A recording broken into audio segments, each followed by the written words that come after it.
problem.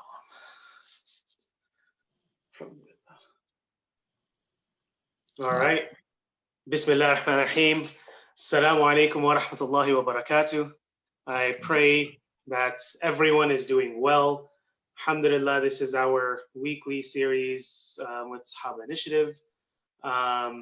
I am Malek Bendelhoum, and this week we are blessed and honored to have Imam Mustafa Umar with us today to talk about a subject that is very near and dear to all of us and is really integral to Sahaba Initiative itself. So with that, I'll actually hand it over, and maybe Imam Mustafa, you can kind of give an introduction to the topic. Also, just to mention, Imam Mustafa is the president of the California Islamic University. He's also the lead instructor, as well as he is the director of education and outreach at the Islamic Institute of Orange County. So without further ado, Imam Mustafa. Jazakumullah khairan. Bismillah ar-Rahman ar-Rahim. Alhamdulillah. Wassalatu wassalamu ala rasulillah wa ba'd. So first of all, I'm happy to be able to address everyone who's online. This means of communication, basically people who had difficulty dealing with technology and being able to, join conferences or attend classes online or something. They're kind of been coerced into learning that technology. So, with all the things that are going on, in a way, it's actually, there's blessings in it. There's hidden blessings from Allah subhanahu wa ta'ala. And I guess being able to learn about zakah is one of those blessings, alhamdulillah. So let me say a little bit about zakah. Zakah, is one of the pillars of Islam. And for a lot of Muslims, I think when they grow up, most Muslims, I think, are taught this idea that there's 5 pillars in Islam. There's the shahada, the testification of faith. There's prayer, there's fasting, there's zakah, there's charity, and then there's a hajj, the pilgrimage. A lot of people understand 5 prayers. Most people definitely understand fasting in Ramadan. People have an idea of what the hajj is in Mecca. I go visit the Kaaba. There's pictures of the Kaaba in many buildings and all that. But when it comes to zakah, I think there's a lot of people don't really understand what zakah exactly is. They understand that it's charity, but they don't understand what type of charity is. Because oftentimes, I'll get people coming and asking me questions like, I wanted to give a donation to the masjid. So they see a box in the masjid, and then there's a sticker that says, donations, and there's a sticker that says zakat. And they're like, so which one should I put it in? Should I just put it in the zakat one, or should I just put in the donation one? And I was like, clearly, if someone's asking that question, it means that they don't understand zakat. Because zakat is something specific. It's a specific amount that needs to be paid on specific assets, on specific amount of money that you have. And it's not up to your choice. It's not up to your feeling. The charity, when we just say the word charity, right? Our thought is usually, I want to give money. I'm going to help someone. Allah is going to reward me. I see someone in need. Let me give him some money. That is not zakah. It's very important to understand that is not zakah. That is sadaqah, or that is charity, or that is some other word, whatever you want to give it, donation or something like that. You're giving money for some good cause. Zakah is something much more specific. And it's very important for people to understand that zakah is not general charity. Zakah is not whatever you feel like giving. Why is it so important? Because it's a pillar of Islam. And not only is it a pillar of Islam, a pillar of Islam basically means Islam rests on certain foundations. And if one of those pillars is weak, the whole system of Islam becomes weak. And not only that, if you look at the Quran, many times in the Quran, so many pages, I forgot how many times I counted one time, it's 73 or something like that. When the Quran says, and make sure to pray, it's talking to the believers, make sure to establish prayer. And alongside establishing prayer, it says establish prayer and pay zakah.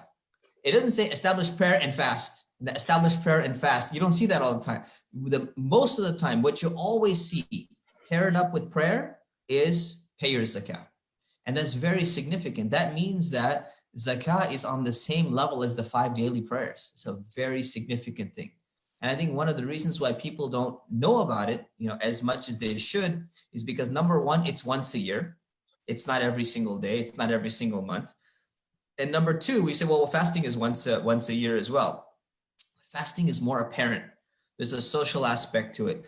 Zakat is something kind of personal. You take your money, you go and you donate it online to an organization who will distribute for you, or you go and you find someone and you give that money. So because it's not apparent, it kind of doesn't maybe get addressed. It doesn't get the appropriate attention that it deserves.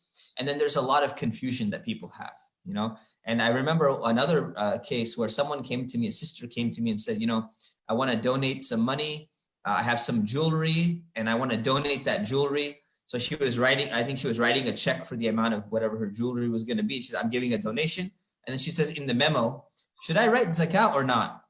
And I'm like, well, the simple, it means that she didn't understand what zakat is, but the simple answer to that would be, if it's zakat that you're paying, you write zakat.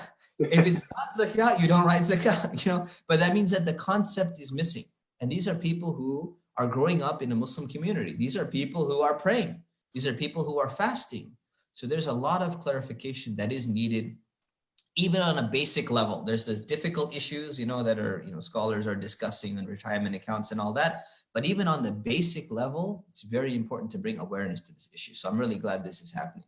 Alhamdulillah. Jazakallah khair. We really appreciate you coming and hopefully clearing up some of these misunderstandings that we have. So I think, and you kind of alluded to this a bit, but maybe just right off of the bat, we can just answer a couple of questions, inshallah. Then if anyone else has any live, they can send those to us and we can answer those as well. But, sure. Kind of in the story that you told about, the sister writing it in there, she doesn't know if she's supposed to pay it or not, right? So maybe for the first question, how would I know if I need to pay zakat? Okay, yeah, it's a good question. So basically there's a minimum amount of wealth that people need to possess in order for them to qualify for paying zakat, or basically be responsible for paying zakat, right? So this comes down to a guideline that Islam has given, that if you have this much money, you're not considered poor. Let's just put it, it's very simple, right? And again, poverty and being in need, and middle class versus upper class versus lower class, lifestyle and all that. Leaving all of that aside, Islam has come and basically set a certain guideline principle. And that guideline says that if you have the equivalent of 3 ounces of gold in your possession, you are considered to be at a threshold where you're going to need to pay zakat, right? So what is 1 ounce of gold valued? So today, the spot price of gold, if you multiply it by 3 ounces, you get $5,169. Okay. So the short answer is this: if you have $5,169 in cash, in liquid investments, in your bank account, in your car, in your personal hidden stash, you add it all up together. And if you have more than $5,169, you have met the threshold of zakat. Now, what does that mean? Does that mean you have to start paying zakat today? No.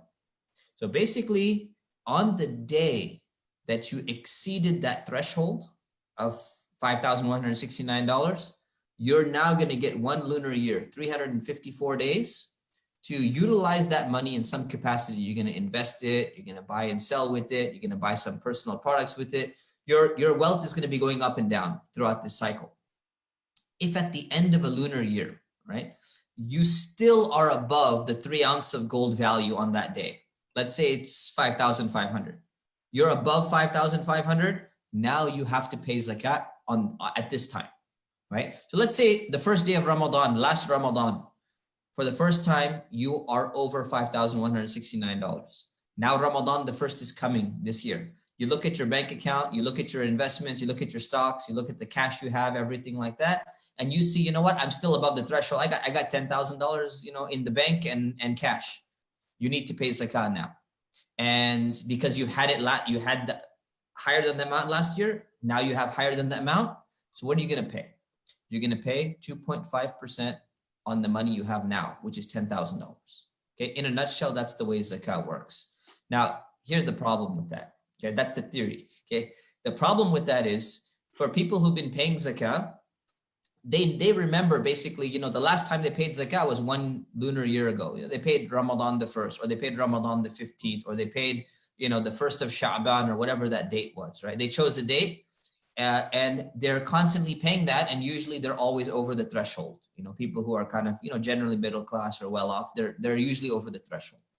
Now, what if you say, you know what? I haven't been paying zakah, and I don't remember, when my threshold started, or, I just got my first job ever, right? So when do you technically mark that calendar? When do you mark that date? Technically, let's say you're a young teenager. You started working for the first time in your life, right? You're making money for the first time. You look at your bank account, you have $3,000. You're not paying zakah. You're not even in the zakah classification yet. Next month, you look again. I've saved up money this month. I have $4,000. Still not enough for zakah yet. You save more money the next month. You have $5,000. I'm almost there. So a few days later, you get your paycheck. You are over the 5,200 mark. You will mark the calendar on that day. What is that day? That day is this day of the calendar, Islamic calendar or whatever. You mark that day. This is the day that I became potentially eligible to pay zakat. Now I have 1 year to see if I'm still going to be over the threshold that year. You lose your job 1 year later, you didn't have a job for 6 months, you were not over that threshold, right? You're not going to pay zakat. If you're still over that threshold, you will pay zakat. That's pretty much the way it works. So in that, so if you're above that threshold, that means that you have to pay zakat. But how can I calculate how much zakat I'm actually supposed to pay now that I see that I'm above that threshold and I do need to pay it? So how do I calculate how much I need to pay? Okay, so simple thing you do. You basically add up all the cash you have. You add up your checking accounts, your saving accounts, all your bank accounts. You add up all your investments like stocks. You add up the cash that you have, and you subtract any debts that you currently have due right now. So what is a debt? A debt on your house is not due right now. A monthly installment is due. Debt on your car, monthly installment is due. Student loan, monthly installment is due. So you don't take a long-term debt over 30 years or 5 years or something and subtract it. But let's say, for example, you owe rent, and your rent was due on the 1st, and you get a 3-day waiting period, and today's the 2nd. You owe that rent money. So you're about to pay it. You're going to pay it tomorrow. You subtract that amount. The money that you billed on your credit card, right? You owe that money. That money is already billed, right? So you subtract your credit card balance. You take all that money, take all the money that you have, subtract the current debts that are due, like literally right now, they've been billed. People are waiting for their checks, like right now for that amount. Subtract that, and you get a final amount. You take the final amount, you divide by 40, and that's your zakat amount. Dividing by 40 is 2.5%, basically. Awesome. So, I mean, that's a really simple way for anyone who is planning to pay their zakat. They can just really simple, really easy do that. And I think that helps for a lot of people, because something I remember one time in college, I was talking to a friend, and we were talking about zakat, and he was like, man, I can never figure out how much I'm supposed to pay. I hate math. I'm not good at math. That's why I'm majoring in XYZ. Yeah. So, like, having a simple way to figure it out really does, help people a lot. Another question I always hear, especially at masajid, in that, I've heard people say, well, you know what, it's the 1st of Ramadan, I have to pay zakat now, right? Or it's the 15th or the 27th, zakat has to be due today, right? You mentioned it a little bit before and kind of that, but are there, kind of due dates for zakat? How do they differ? How do you really kind of solidify that for every person? Okay, so there's 2 types of people. There's the person who's been paying zakat regularly. So their zakat due date is 1 year. When I say year, I mean lunar year, which is Islamic calendar year, right? There's a difference. We have 365 days, 354 days. So if you're paying, January 31st, and then January 31st, guess what? You're 11 days late paying your zakat. So it's a problem, you know, so it's very important to just keep that in mind. Yeah. So when is your zakat is due 1 year, 1 lunar year after you had paid it last year, when it was due last year. So it's not due on Ramadan the first. It's not due on any date. Everybody has their own date, right? And how did they decide that date? That date was technically decided by one of two ways. Number one, it's when they first time in their life, they went over the threshold of 3 ounces of gold value, $5,200. The first time they went over that thing, that is their zakah date. It's going to be every single year, it's going to be on that same date, Islamic date. Okay? That's the common way to do it. A second way, which is very common for people as well, is they say, you know what, that date just doesn't work for me. You know, it's like, you know, Jumada al-Ula, the 14th or something like that. I'm not going to remember that date. I'm going to put it in my calendar. I'm going to forget. So what do? They pay their zakah early 1 year on a date that they will remember. So let's say you're going to be paying zakah every year. You have a stable job. Everything's going good. And you're like, you know what? My zakah is actually due 3 months from now, but it's Ramadan is coming up. Ramadan, most Muslims will remember Ramadan. It's like you always look at the Islamic calendar, you know, throughout the year. I don't even remember what month it is in the lunar calendar, right? But Ramadan, everybody knows, right? So because Ramadan's coming, Ramadan's a good month to pick. You pick any day in Ramadan, 1st of Ramadan, 15th of Ramadan, doesn't really matter. Pick a date that you're going to remember and you pay your zakat early 1 year. So you paid after 9 months. You paid 3 months early. Not a big deal. You pay your zakat and now what? Guess what? Now your date has reset to Ramadan the 1st. So when are you going to pay your zakat next year? Ramadan the 1st. Why? Why are you paying it Ramadan the 1st? Because the last year you paid it Ramadan the 1st. So you just basically adjusted your date by paying early 1 year. Simple as that. That's the way it works for people. And that's, you know, for a lot of people, that might be an easy way to go about it. Another time, you know, really you only hear about zakat in 2 times in the year, right? Right before Ramadan or in the beginning of Ramadan, when most people choose for their date to start because it's easy for them to remember, as you mentioned. But another time we hear the word zakat is during your Eid. Yes. Perhaps you can talk about, you know, the different types of zakat. Yeah. So there's this term called zakatul fitr, or sometimes it's called sadaqatul fitr, or sometimes people just abbreviate it and they call it fitra, right? All of them are valid. The word just fitr is basically, it means fast breaking, right? And the day of Eid after Ramadan is called Eid al-Fitr. So we just say Eid, but it's actually, there's 2 Eids, right, in the year. So this Eid is called Eid al-Fitr, the festival of fast breaking. So fitr means breaking the fast. You're stopping Ramadan fasting. So now we're breaking our fast, you know, for the month. So what fitra is, or zakatul fitr, or sadaqatul fitr, whatever term you give to it, that is a specific amount of money that you're going to be giving as charity that is designed to be given to other people who are in need, just like normal zakah, but it's designed for them to benefit from the day of Eid. So here's what's happening, right? Every Eid, people are supposed to wear their nice clothes. They're supposed to, you know, meet family. You know, this year we're going to be meeting them virtually, but that's okay. We're going to be, you know, meeting them in some capacity. You know, you Zoom with all your friends and stuff like that.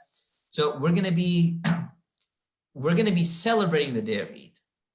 The logic is this: there are many people who either don't have nice things to buy. They can't buy toys. They can't buy gifts. They can't buy clothes. They can't buy perfume because they don't have the money to be able to celebrate Eid, number one.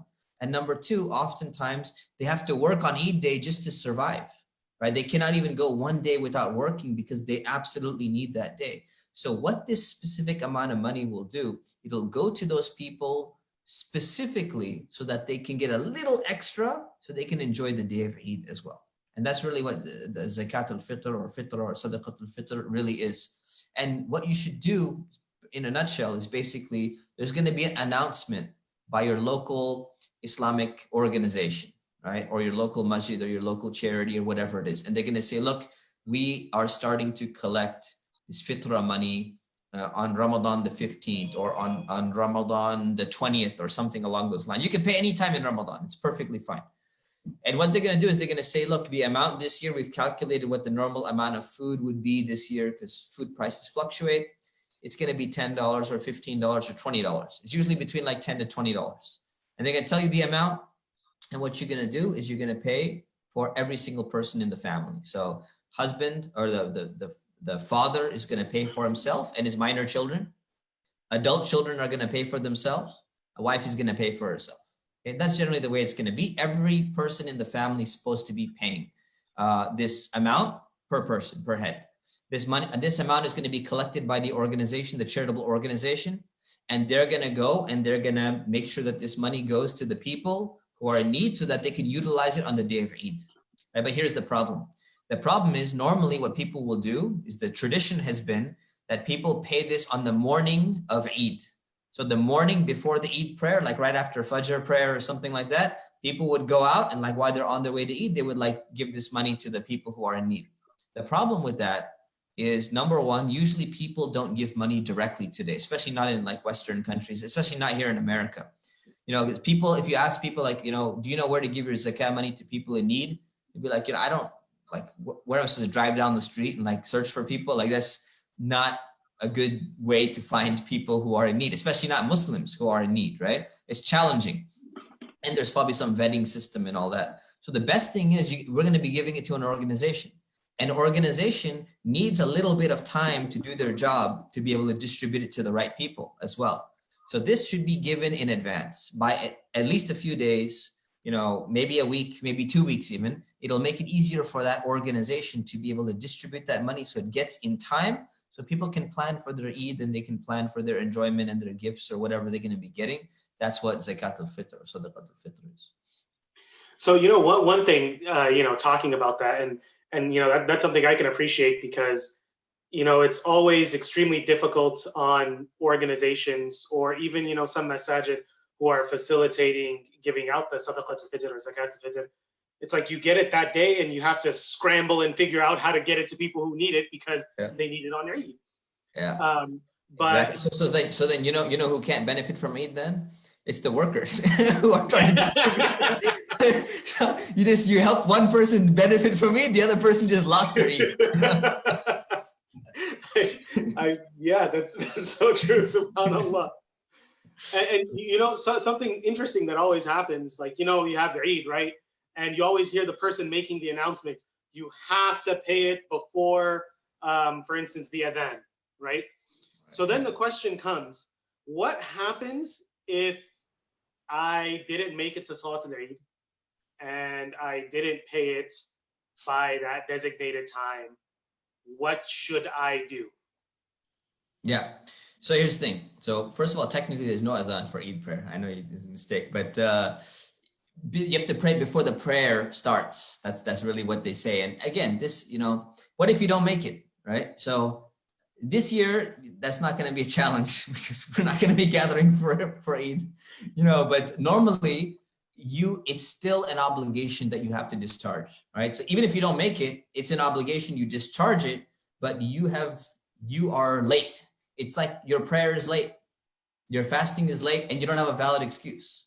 So you don't want to be delaying to the last minute. Number one, it's difficult to distribute. And number two, yeah, you might forget. And some people forget, you know, they're like walking for the Eid prayer normally. And, you know, they're running late, couldn't find parking. And like they had it in their mind and then it's gone from their mind, right? And then the Eid prayer is done. You don't want that to happen to you. So it's very important to just handle it in advance. And it's actually better for the people who are trying to get it. And it's better for you, it's safer for you. And again, this is not even a modern issue. Like this is not, oh, you know, this is a new contemporary thing. If you look at the classical books of fiqh, even they were saying back in the days, they needed some time to distribute it. So they were saying it should be paid earlier, right? By a few days or even a week or 2 weeks or whatever it may be. So we should really take that and you know, we need these last minute announcements. You know, we shouldn't have these last minute announcements to rely on. You got like 5 minutes left. Don't forget, you know. I know you're trying to think about where you're going to put your shoes, but make sure you don't forget this one. You know, people forget, so don't wait till the last minute. Alhamdulillah. Jazakallah khair. Really appreciate it. with that, we'd like to open the floor. If anyone else has any questions, specifically about zakat al-fitr or anything like that, we'd be more than happy to answer them. Someone actually just already texted me a question. They said, please ask the sheikh. Okay, there's a typo. I have a 401k, which would put me over the limit he mentioned, but I will be penalized if I pulled money out. How do I pay zakat on that? Yeah. So the short answer is the smart thing would be to not pull money out from the 401k because you will be penalized. So what you do is you use your other wealth that's not in your 401k and you pay from that money. So let's say you have $100,000 in your 401k, right? And you're not going to draw from that 401k. Usually you can't unless there's some incidental reason for doing it. And if you do, you will be penalized, you will pay taxes, and then you have to pay interest back to yourself later on. It's complicated, very complicated transaction. So what you do is you're going to owe, you have $100,000, you divide by 40, or you multiply by 0.025, which is 2.5%. You owe $2,500 in zakah on the $100,000 that's sitting in your 401k.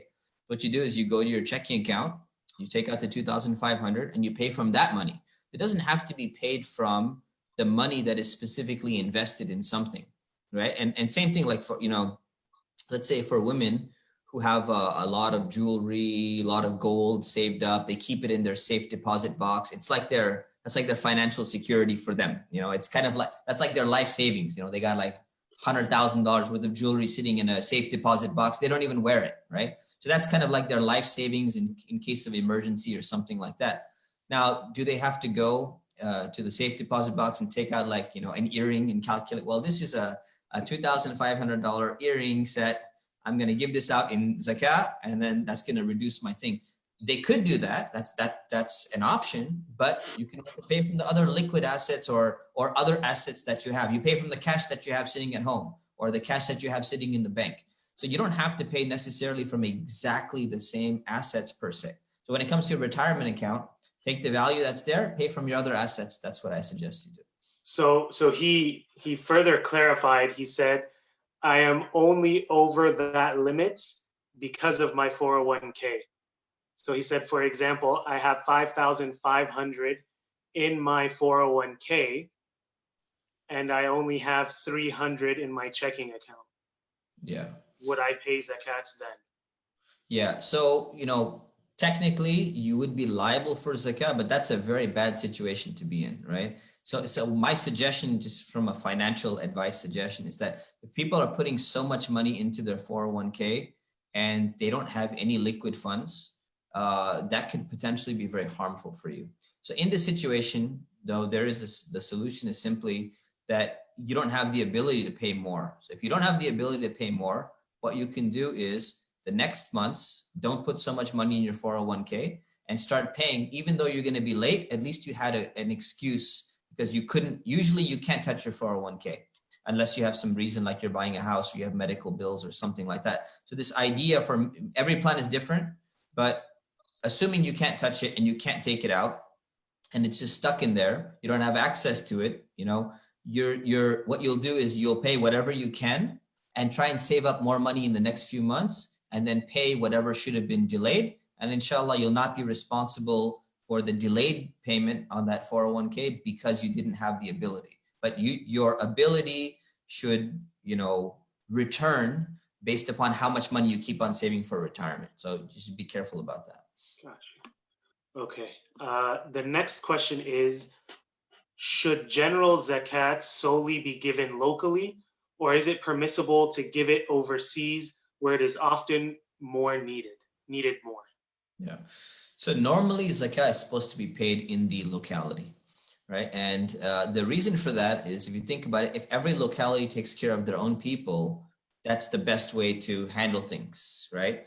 Number one. Number two, you earn the money in that society and in that context, and with those people who were contributing in some way to society, or there was some level of opportunity that was missed in that society. So it's supposed to primarily be distributed locally, with two exceptions. And the two exceptions are, number one, your family member. So if you have a family member, not immediate family member, you can't give zakat to your parents, you can't give zakat to your children, you can't give zakat to your spouse. But if you have other family members, you have an uncle or you have an aunt or you have a cousin or something like that, and they're eligible for zakat and they're in need of your zakah, they are a priority to give it to them, even if they're residing in some distant land. And if you think about the principle is it's the same way that your own locality has like a right over you because they're your own society. Your own family has a right over you because they're a smaller unit, they're a closer unit to you than even your own society, right? So family takes number one precedence. And then number two is your society takes second precedence, right? And the only exception to the rule outside of those two is also if there's an emergency situation. And if there's an emergency disaster, the money is really needed badly somewhere in a particular area right now, then yes, it can be sent abroad somewhere else. What I would caution people from doing is making this conclusion that everyone in America is rich, because America is a rich country. So there are no poor people here. And the real poor people are in all other parts of the world, but there's no poor people in America. I think there's a lot of people who have this mentality. And the reason why they have the mentality is because the standard of living is very different in America than it is in other countries. No one's going to deny that, right? The standard of living is very different. But just because the standard of living is different doesn't mean that the need is not here in America, right? So there's definitely a need. There's a poverty rate. There are people who are barely surviving. There are people who are homeless. So you can say, well, you know, a homeless person in America has a certain type of lifestyle. A person in, I don't know, Bangladesh has a home, but they have a very more primitive lifestyle. So it's not about just the lifestyle, it's about the basic necessities according to the culture and society in which you live. It's very difficult to adapt to a different way. This is the way people live in different parts of the world, right? So this is not about maintaining some kind of middle class status or something. So before people kind of make that conclusion, there's no people in poor people in America or whatever it may be, that's a false conclusion. So don't just say, you know what, therefore it's always a necessity to send it abroad because Americans are just all rich, even if they look like they're poor, even if they're, you know, even if they're on Social Security or something, they're really not poor. No, the standard of living is different. I'll acknowledge that. Everyone will acknowledge that. But don't put into the category of, you know, there's no needy people here. So with this emergency, exception to the rule, otherwise it should be distributed primarily locally. Jazakallah khair. The next question is, I am a landlord for a commercial business. Should I pay zakat on the value of the land or the rent I collect? And what is the percentage? Okay. So assuming that the person owns properties or, one property or several properties, the short answer is there is a difference of opinion on this issue. My opinion is that you're going to be paying on whatever you have left over, because the rent that you collect is going to be going into, let's just say it's going into your company or your personal bank account, right? So whatever rent you're collecting is going into your personal bank account.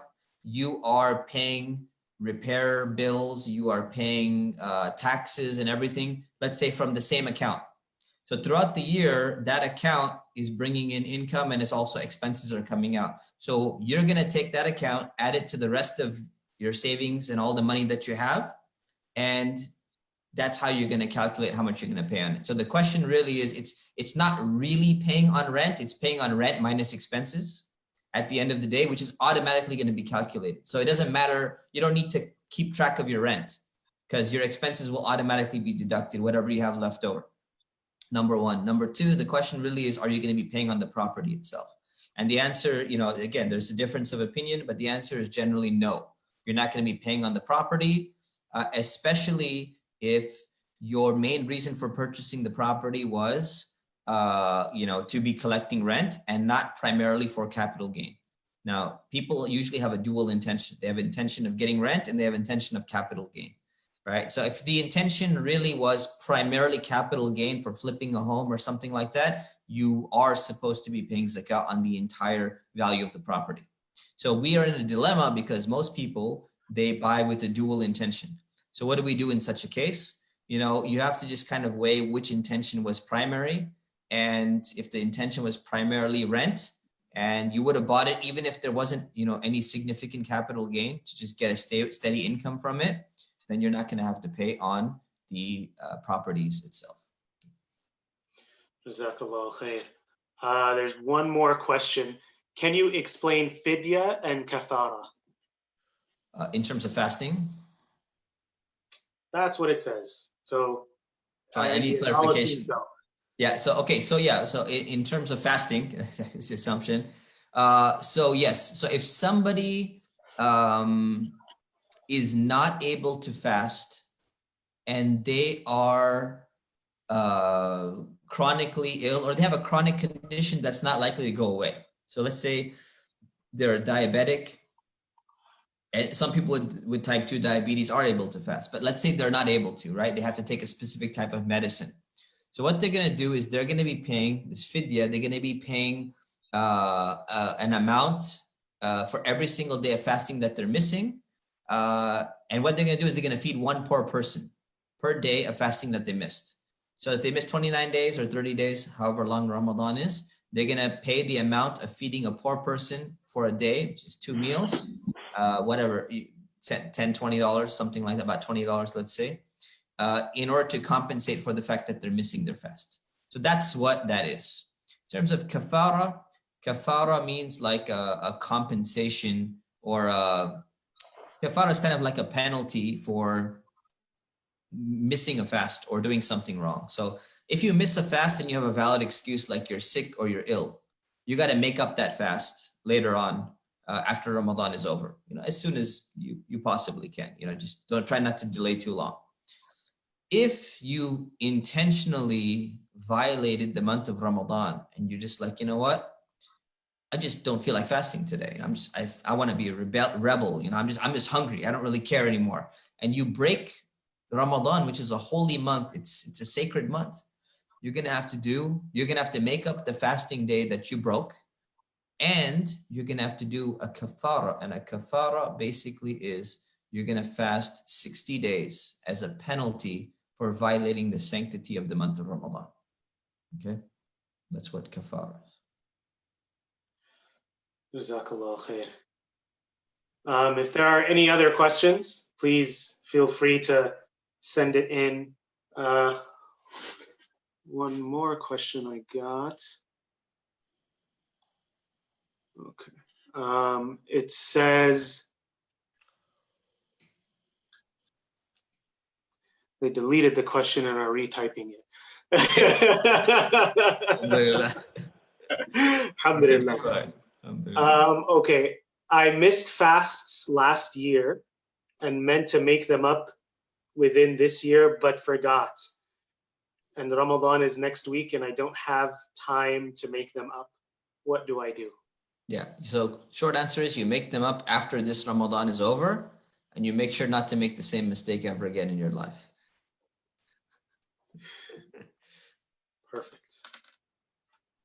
Yeah, and the reason why you're probably asking that is because Imam Shafi'i, he has an opinion. This is not an opinion that I follow. A majority of scholars don't follow it. But Imam Shafi'i has an opinion that if you didn't make up your fast from last Ramadan and the next Ramadan came in, you have to basically make up your fast and pay an additional penalty on top of that, right? But again, that's not an opinion that I follow, or opinion there's a hadith about it, but the hadith is not very strong. So that's probably what causes people to ask that question, right? So basically, you shouldn't have delayed this long, but you just make up the fast after Ramadan. Just be more careful next time.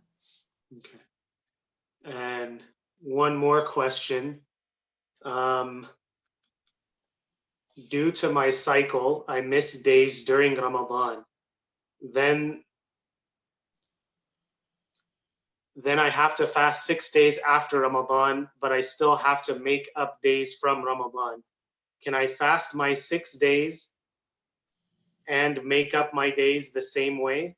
So I guess having a dual intention for making up days for Ramadan and the 6 days after. Yeah. No, do them separately. So in this case, make up the days first, and then do the Shawwal fast afterwards.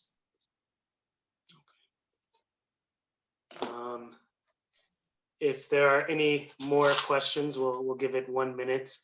But Sure. if not, I think we'll end it here, inshallah. We really want to thank you, Sheikh Mustafa Umar, for being here with us, for really breaking zakat down in a very simple, easy, digestible way, and really, hopefully, this encourages more of us to pay our zakat on time, as you mentioned, because something I always hear, and I know a lot of people who tell me that literally the reason they don't pay zakat is because it's too complicated to figure it out. But mashallah, you broke it down in a very simple and easy way. If you wouldn't mind, maybe if you can just quickly, in either 30 seconds or however long it takes, to just quickly break down that formula of how to calculate your how much you owe, just for benefit of some people that joined a little bit late, and then Sure. inshallah we can end. Sure. So basically what you do is when your zakat is due, you're going to add up all the money you have in the bank, all the money you have in investments, stocks, retirement accounts, 401k, IRA, Roth IRA, whatever it is. Add up the cash that you have at home, cash in your wallet, the cash under your pillow, the cash in your closet, the cash in your car. Make sure not to forget anything. You might want to round up a little bit just in case you skip something. You add up all of that, and you subtract your debts that are due right now, meaning people are waiting for a check from you. So you subtract that, you subtract your credit card balance that's already been billed, and whatever amount that is, you divide by 40. That's going to give you 2.5% of that money, and you're going to pay that money. So if you add all of that up, and it comes out to be, $25,000, right? Or let's say it comes out to be $10,000 to make the number easier. You divide by 40, you're going to be paying $250. That's going to be your zakat amount. Awesome. Perfect. So that's a very simple, easy way that inshallah all of us can calculate our zakats whenever our zakat is due, and especially because most people choose to do it during Ramadan because it's easier. This is a kind of a quick, easy snippet that we can take on how to calculate it. So Yeah, with and that, if there's ever any issue, what I suggest, if people are still confused about something, it's essential because this is a pillar of Islam. It's essential to reach out to someone who can, you can ask and they can help calculate it for you. So I'm available. You could look up my contact information, on Google, and I'm available. People can email me or call me as well, and I can help them figure it out. inshallah. Jazakallah khair. We really appreciate it. May Allah subhanahu wa ta'ala bless you, bless your family, bless everyone who joined us today and everyone who will watch this in the future. Inshallah, it is of benefit. Jazakallah khair, Sheikh Mustafa, for being with us. Jazakallah khair to all of you. May Allah subhanahu wa ta'ala bless you all and keep us all safe, inshallah. Jazakallah khair. Wassalamu alaikum wa rahmatullahi wa barakatuh. Wa alaikum assalam wa rahmatullahi wa barakatuh.